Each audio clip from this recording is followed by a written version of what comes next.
boy froze mid-scroll, his head tilting slightly as if to confirm he'd heard correctly.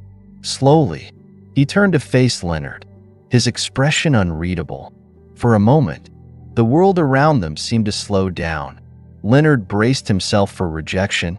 He was used to it, but what happened next was anything but ordinary. "What do you need it for?" the boy asked, his voice calm but firm. The question caught Leonard off guard. It wasn't rude or dismissive, but there was a weight to it, as if the boy genuinely wanted to know. Leonard's throat tightened. He hadn't expected a conversation. "Well," he began, rubbing his hands together for warmth. "A cup of coffee would be nice. Maybe a sandwich if I'm lucky." His voice faltered. There was something unsettling about being questioned, but there was no malice in the boy's tone, just curiosity. The boy stepped closer, his phone now forgotten in his pocket.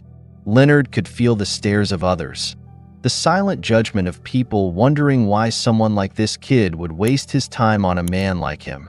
Leonard wanted to shrink away, to avoid the embarrassment, but the boy's gaze held him there. "What's your name?" the boy asked. "Leonard," he replied, his voice barely above a whisper. The boy nodded slightly, his brow furrowing as if he were processing something far beyond the moment. "I'm Barron," he said simply. There was no arrogance, no sense of self-importance in his introduction, just an unexpected sincerity.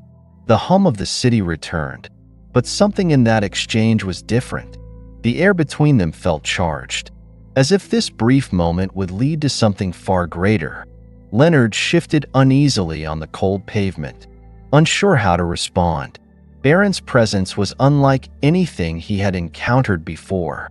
Most people ignored him, averted their gaze, or tossed loose change in his direction without so much as a word.